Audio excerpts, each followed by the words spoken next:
My parents told my son they couldn't make it to his championship game. The next day, they were front row at my sister's daughter's dance competition, holding posters and balloons.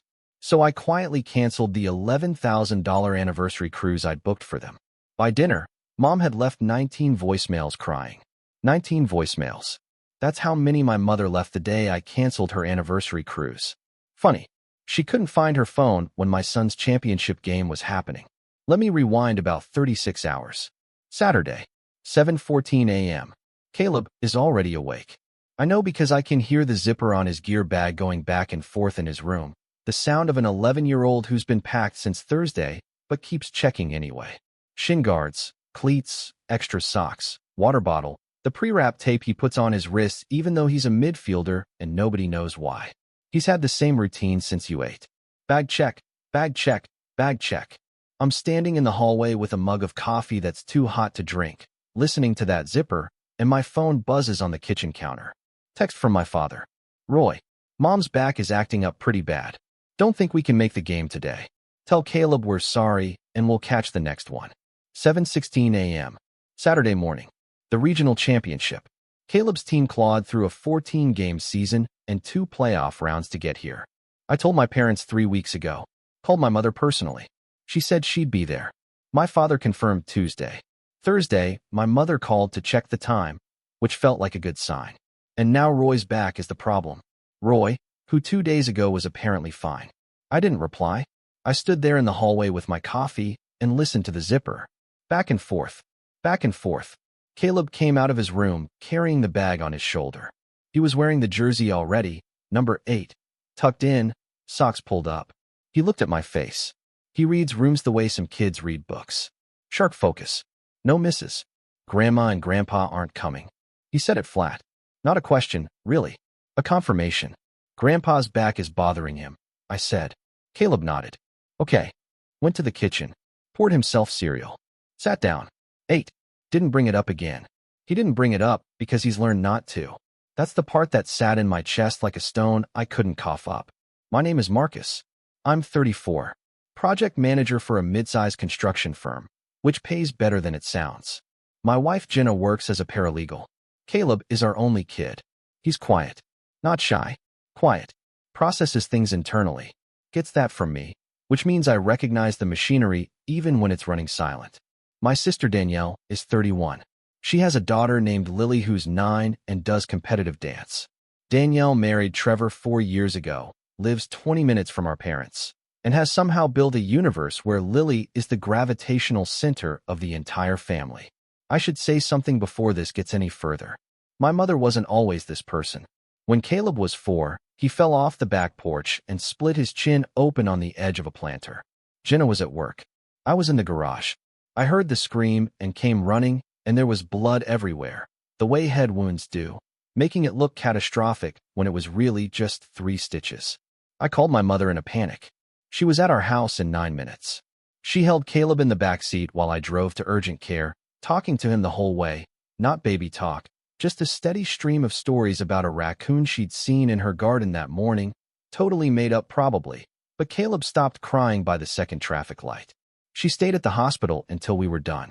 She stayed at our house until Caleb fell asleep. She left a note on the counter that said, "He's tougher than both of us."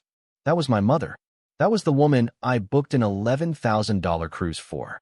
The distance between that woman and the woman who ironed a t-shirt with someone else's grandchild's face on it, while her grandson won a championship 14 minutes away, I still can't make that distance make sense. I need to back up further, but the clock is ticking on Saturday morning, so let me do this in pieces. Every time Caleb does something in the next 36 hours, I'm going to tell you what it triggered in my memory, because that's how this story actually works. It's not a timeline. It's a kid eating cereal and his father unraveling in real time. 8:20 a.m. Caleb is in the back seat. Jenna is driving. I'm riding shotgun, holding my phone, staring at Roy's text. Caleb has his earbuds in, eyes closed, doing the thing he does before games where he visualizes the field. Coach Reeves taught him that. Watching him sit there with his eyes closed, trusting the day, I remembered something. 8 months ago, Christmas morning, I gave my parents 2 gifts. The first was a pair of season passes to Caleb's soccer league. Digital. $280. I loaded them onto my mother's phone myself, showed her how to scan them at the gate. She said, "Oh, this is wonderful. Now we have no excuse." She laughed. My father laughed. Caleb smiled and went back to his Lego set. The second gift was the cruise. $11,000. Royal Caribbean. 7 nights. Bahamas itinerary. Their 40th anniversary trip. I'd been saving for it since March, pulling from a separate account Jenna, and I set up specifically for the surprise. My mother cried when she opened the envelope. My father shook my hand and held it. Danielle was there. She said, "Wow, that's generous," in the specific tone she uses when she means something else entirely. Here's the thing about those season passes. I checked the app 2 weeks ago. Caleb's league track scans. My parents' passes had been used 0 times. 0. Not once in 8 months. Caleb told me in October that Grandma and Grandpa came to a game when we weren't there. He believed them. They told him that. They scanned 0 times. They lied to an 11-year-old about attending his games. I didn't tell Caleb. I just sat with that number. 0. 9:45 a.m. We arrive at the field. Caleb gets out, slings his bag, and scans the parking lot the way he always does. Quick sweep, left to right, looking for my parents' silver Camry. I watched his eyes move and come back empty. He didn't say anything. He just adjusted his bag strap and walked toward the team tent. That scan is what made me remember the calendar. Last month, I was on my mother's iPad helping her reset a password. The family Google Calendar was open. I noticed something that made me go very still. Lily's events were color-coded pink. Every recital, every competition, every rehearsal. Reminders set 2 weeks in advance. Color-coded. Labeled. Some had notes attached. Bring poster, or Lily wants the silver shoes filmed. Caleb's games were not on the calendar. Not a single one. Not missed. Not deleted. Never entered. His schedule didn't exist in their system. He was not on the map. I closed the iPad and handed it back to my mother and said, "You're all set." She said, "Thank you, sweetheart." I drove home and sat in my truck in the driveway for 11 minutes before going inside. I know it was 11 minutes because I watched the dashboard clock change. 10 a.m. Kickoff. Caleb's team is playing the East Side Raptors, who are undefeated and have a kid named DeMarco who's about 6 inches taller than everyone else and runs like he's being chased by something personal. First half is ugly. East Side scores in the 22nd minute on a set piece. They score again at 38 minutes. DeMarco, a header that Caleb's goalkeeper had no business stopping and didn't. Halftime. 2-0 down. Caleb sits on the bench with a towel on his head. Not defeated. Thinking. I can see the gears. Jenna is gripping my arm in the stands hard enough to leave marks she'll apologize for later. Tyler's mom is next to us with a cowbell she hasn't rung since the first goal. The field smells like cut grass and the chalk they use to line the box, a sharp, clean smell that always makes me think of Saturdays, and this Saturday specifically felt like it was slipping. Coach Reeves knelt in front of the bench. I couldn't hear what he said, but I watched Caleb's head come up from under the towel. He nodded once, pulled the towel off, folded it, set it on the bench. That's my kid. Folds the towel before walking back into a game he's losing. I should tell you something about 3 months before this game. Something Caleb never told me. Jenna found out from his behavior, not his words. Around February, Caleb stopped asking if Grandma and Grandpa were coming to his games. He used to ask every week, "Are Grandma and Grandpa coming Saturday?" Then he stopped. Cold. 1 week he was asking, the next he wasn't. Jenna noticed before I did because Jenna notices everything. She asked him gently, during a car ride, why he stopped asking. He said, "I don't know." Then, a mile later, he said, "I heard Grandma on the phone at Easter." Jenna didn't push. She waited. She was talking to Aunt Danielle. She said Caleb's little games aren't really something you dress up for. Little games. He was in the back seat when he said it. Jenna said his voice was completely even, like he was reading a grocery list. She pulled into the garage and sat there for a while after he went inside. She told me that night. I went to the garage and stood next to my workbench and pressed my hands flat on the wood until the grain left marks on my palms. Sawdust and motor oil. That's what the garage smelled like while I processed the fact that my mother called my son's passion little games, and he heard it and said nothing for 3 months. Second half. Minute 52. Coach Reeves makes a tactical switch. Pushes Caleb up from midfield to a false 9 roll. Caleb nods. Doesn't question it. Takes the field. Minute 58. Corner kick. Ball comes in high, deflects off a defender. Caleb is there. Left foot. Bottom corner. 2-1. Tyler's mom rings the cowbell so hard the handle cracks. Jenna makes a sound I've only heard her make once before, when Caleb was born. The team mobs him. Caleb doesn't celebrate. He points at Coach Reeves. Then he gets back to the center circle. Minute 73. Caleb picks up the ball 30 yards out. Beats one defender with a drop of the shoulder. Beats another with pace.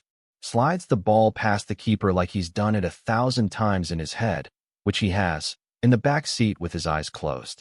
2-2. Except it's not 2-2. It's 3-2. I miscounted. There was another goal at 64 minutes I barely registered because I was filming. 3-2. Caleb's team wins the regional championship. The stands empty onto the field. Caleb is at the bottom of a pile of kids. When he comes out, he's holding the game ball. Coach Reeves gave it to him. Jenna is crying. Full, open, unashamed crying. I'm recording everything. The phone screen is shaking because my hands are shaking. I filmed the trophy presentation. I filmed Caleb holding the ball. I filmed the team photo.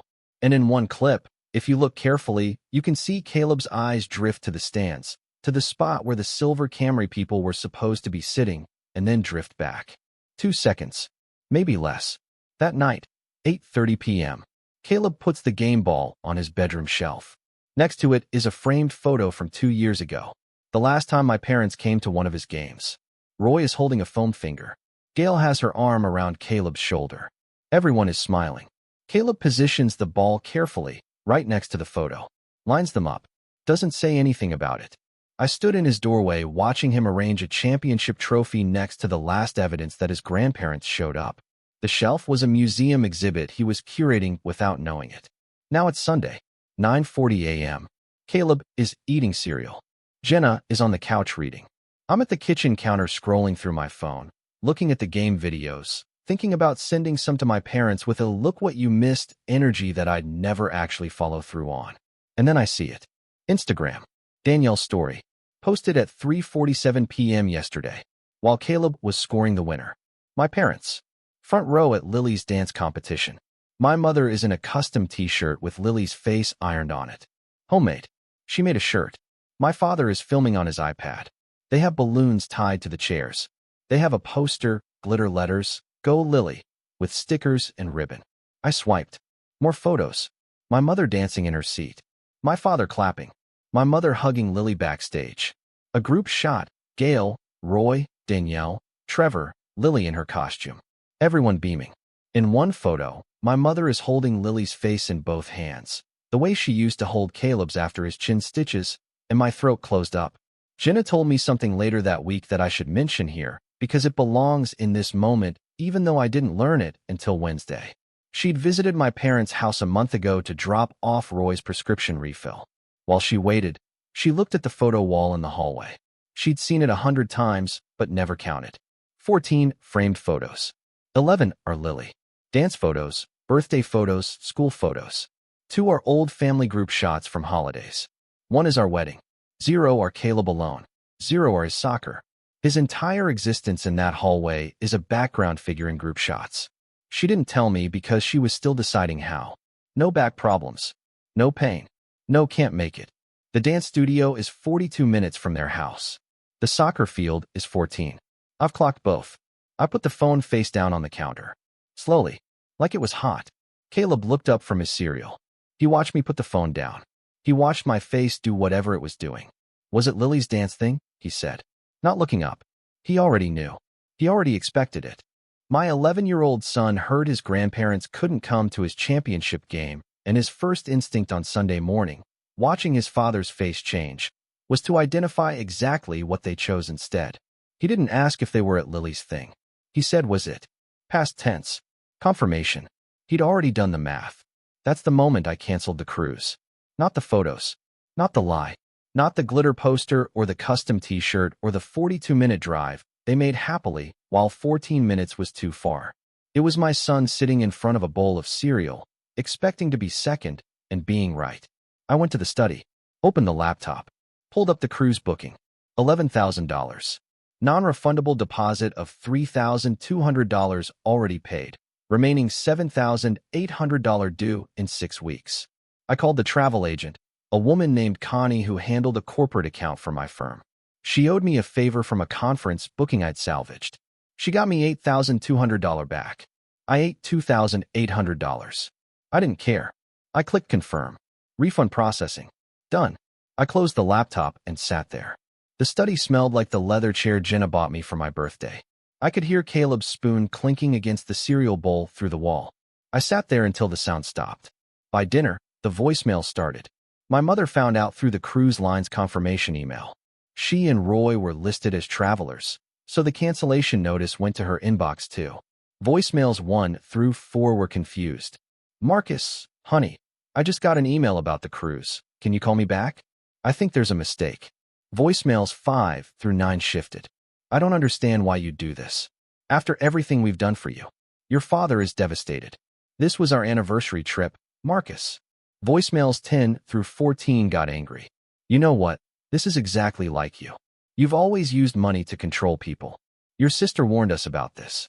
She said you'd hold it over our heads. Voicemail 11. This is the one that matters. My mother is crying, and she says, your sister told me you wouldn't even notice if we didn't come to the game. She didn't realize what she'd just said. Danielle told her not to come. Actively. And Gail chose to listen without ever calling me to verify. Voicemails 15 through 17 were threats. Vague ones. Roy is talking about calling a lawyer, and I hope you know what you're doing to this family. Voicemail 18. First one where she says Caleb's name. How am I supposed to face Caleb at Thanksgiving? 18. It took 18 voicemails about a cruise to arrive at her grandson. Voicemail 19. Bargaining. If you rebook the cruise, we'll make it up to Caleb. We'll come to every game. I promise. Every game. She promised every game. The season pass app says 0. My father left 0 voicemails. Not 1. 19 from Gail. 0 from Roy. I didn't know what his silence meant yet. Monday morning. I'm at work. Jenna texts me a link. Caleb's teacher emailed us a creative writing assignment. The prompt was, write about someone who inspires you. Caleb wrote about Coach Reeves. 2 pages. Detailed. How Coach Reeves shows up to every game, even in the rain. How he stays after practice to work on weak foot drills. How he drove Caleb home once when Jenna's car broke down and didn't make it weird. The last paragraph. Coach Davis comes to every game, even when it's raining. He says showing up is the whole thing. I think he's right. The teacher flagged it. Not because of what it said. Because of what it didn't say. No family member. No parent. No grandparent. The person who inspires my son is a man who shows up. I read it in the parking lot at work. Engine off. Hands on the steering wheel. The truck smelled like the air freshener Caleb picked out, pine, because he said it reminded him of the field after rain. I sat there until someone pulled in next to me, and I had to pretend I was checking my phone. Tuesday. Aunt Donna called. My mother's sister. She didn't say sorry. She said, I've been watching this for 6 years and I should have said something sooner. She told me that at last year's Thanksgiving, my mother showed everyone Lily's recital video on her iPad during dessert. When Donna asked about Caleb's season, my mother said, oh, he's fine. He just runs around. Just runs around. Donna had been keeping count. She started listing, item by item. Birthday parties where Lily got handmade scrapbooks and Caleb got checks. Holiday dinners where Lily performed and Caleb sat. School events where my parents drove 40 minutes for Lily and couldn't manage 14 for Caleb. She'd been cataloging this in her head for years, waiting for someone to ask. Nobody asked until I canceled a cruise. Wednesday. My cousin Nate, who'd been silent in the family group chat for months, sent a private message to the whole family except Gail and Danielle. 47 people. He'd made a side-by-side compilation. Every time Lily's achievement was posted in the chat with paragraphs of praise from my parents. Every time Caleb's achievement was posted and met with a heart emoji or nothing. 12 comparisons over 3 years. Screenshots. Timestamps. Reaction counts. The visual was a gut punch even to people who'd been in the chat the whole time. Half the family didn't see the pattern until Nate laid it out like an audit. Danielle responded to the fallout by posting a long Facebook message about family members who use money to control people. She didn't name me. She didn't have to. The comment section turned on her within an hour. 3 cousins and 2 aunts replied publicly with receipts. The property taxes I covered twice for $1,200. The roof contribution, $2,800. The groceries, the gas, the errands, $1,600.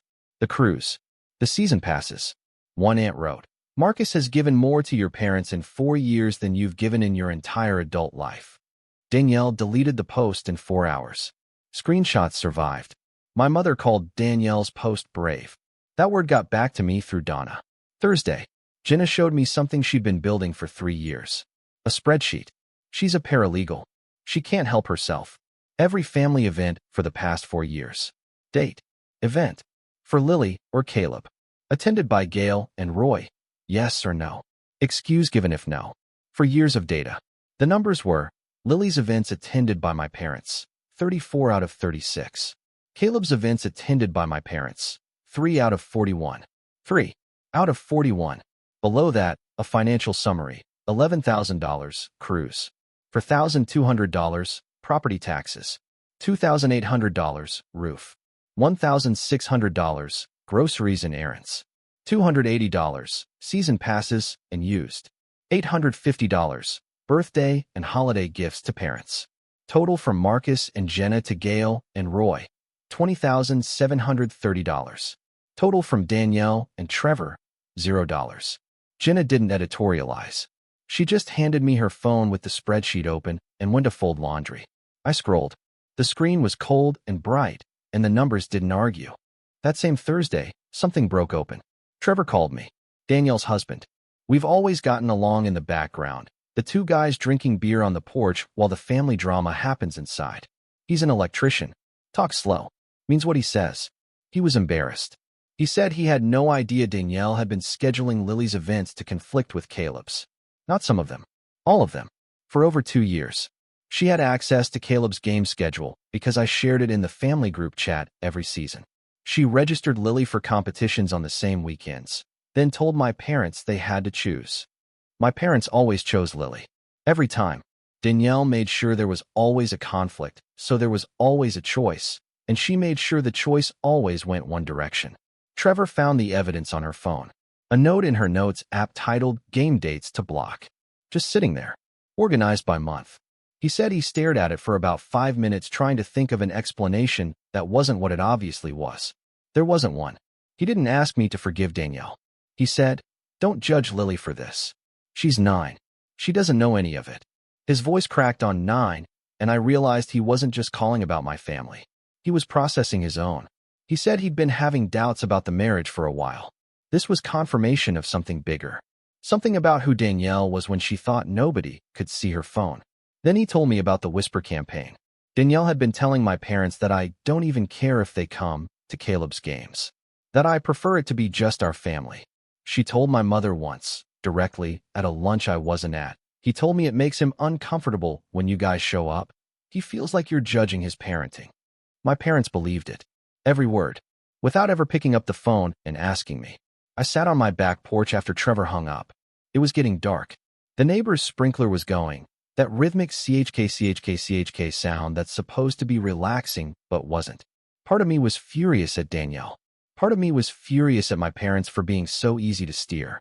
And a quiet part of me, the part one really don't talk about, was furious at myself for sharing Caleb's schedule in that group chat every season like it was an invitation, when apparently it was a targeting document. A mutual friend showed Jenna screenshots from a mom group chat Danielle was in. 40-something women from the dance studio and the school PTA. In one thread from January, Danielle told other parents I was emotionally abusive and withholding my son from family as punishment. She said Caleb was being coached to reject his grandparents. She used the word alienation like she'd Googled it specifically. In another thread from November, 2 months earlier, she bragged about how she got mom and dad to come to every single one of Lily's events this year. She typed a smiley face after it. She documented her own sabotage. In writing. To strangers. With a smiley face. The screenshots went to Jenna. Jenna put them in a folder on her laptop.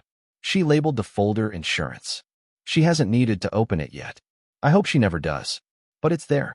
Friday. 1 week after the game. My parents, in full damage control, invited Caleb to a special grandparent day at the zoo. They bought tickets. Called Jenna to coordinate. Caleb heard about it. Thought for a minute. Said, can I go to Tyler's house instead? No anger in his voice. No punishment. He just preferred to be somewhere he wasn't an afterthought. Gail took this harder than the cruise cancellation. I could hear it in the voicemail she left that night. Shorter than the others, quieter, like the air had been let out of something. The next week, I noticed the photo. The framed one of Caleb with his grandparents from 2 years ago, the one that sat next to the game ball on his shelf. It had been turned face down. I don't know when he did it. I didn't ask. But the game ball was still there. He kept what he earned. He put away what he was given. Caleb's team did thank you cards after the championship. For family members who supported the season. Caleb wrote cards for me, Jenna, Coach Reeves, Tyler's parents who drove carpool, and Jenna's brother who came to 4 games. There was no card for my parents. He didn't skip them out of spite. He just didn't think to include people who weren't there. Their absence had become so normal, it didn't register as a gap. 2 weeks after the game, my parents invited me to a peace dinner. I went alone, walked into their dining room. The table was set for 5, which meant Danielle was there. Ambush. The house smelled like my mother's pot roast, which she makes when she wants something to feel normal, like the food can hold together what the conversation can't. Roy was sitting at the head of the table with his hands flat on the placemat. He looked like a man waiting in a doctor's office for results he already knows. My mother had a speech prepared. Something about family unity and moving forward and how the cruise situation had gotten out of hand. She used the phrase, both sides, twice. Danielle nodded along like she was attending a meeting where she'd already read the minutes. I didn't argue. I didn't raise my voice. Part of me wanted to read the spreadsheet line by line. Part of me wanted to leave without a word. And a smaller part of me, the part one don't talk about, wanted my mother to be the woman who held my son in the back seat and made up raccoon stories. I wanted that version of her to stand up and say something real. She didn't. She said both sides. I took out my phone and pulled up the video of Caleb's championship goal. Jenna's sobbing in the background. The crowd erupting. The team mobbing him.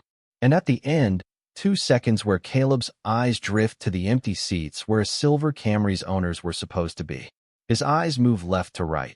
The same scan from the parking lot that morning, and come back with nothing. I put the phone on the table and let it play. The pot roast smell mixed with the tinny sound of crowd noise from my phone's speaker, and neither of those things belonged together. Danielle said, "It's just a game." Roy stood up from the table. I'd never seen my father stand up in the middle of anything. He's a sitter, a stay-put man, a man who has occupied that chair at that table for 40 years of meals and arguments and holidays without once leaving before the plates were cleared. He stood up and looked at Danielle and said, "Sit down and be quiet." And his voice was a frequency I'd never heard from him. Low, not angry, just done. Then he looked at the phone screen, at his grandson's eyes scanning for him, and he walked out of the room. I heard the back door open. The screen door bounced against the frame twice before it settled. My mother sat there with her prepared speech and her pot roast cooling and no audience left to give it to. I picked up my phone and left. The $8,200 refund came through. I used $3,000 to take Caleb and Jenna on a weekend trip to the coast. We stayed in a motel with thin walls and sand in the carpet, and Caleb body surfed for 3 hours straight. I used $1,200 for new cleats and gear for next season. The rest went into Caleb's college fund. When my mother found out where the money went, she stopped mentioning the cruise. Danielle's dance competition results came back the following week. Lily placed 14th out of 19. My parents were front row with posters and balloons for a 14th place finish. My son won a regional championship. The contrast circulated through the family like a low hum nobody said out loud. Everyone thought it. Danielle stopped posting Lily's competition results after that. 6 weeks after the game. A Sunday morning. Doorbell. I open it, and Roy is standing there. Alone. No call ahead. He's wearing a jacket I haven't seen before, like he dressed for something but didn't know what. His hands were in his pockets, and he took them out when I opened the door, then didn't seem to know what to do with them. He came inside. Stood in the hallway. Walked to Caleb's room. I didn't stop him. He stood in front of the shelf looking at the game ball and the face-down photo. Caleb was at Tyler's house. The room was empty except for Roy and the shelf and the sound of Jenna making pancakes down the hall. Maple syrup and something burning slightly because she always forgets the first one. Roy picked up the face-down photo. Looked at it. Put it back face down. He didn't try to fix it. He didn't prop it up. He put it back exactly the way Caleb had left it, which told me he understood what it meant. He was quiet for a long time.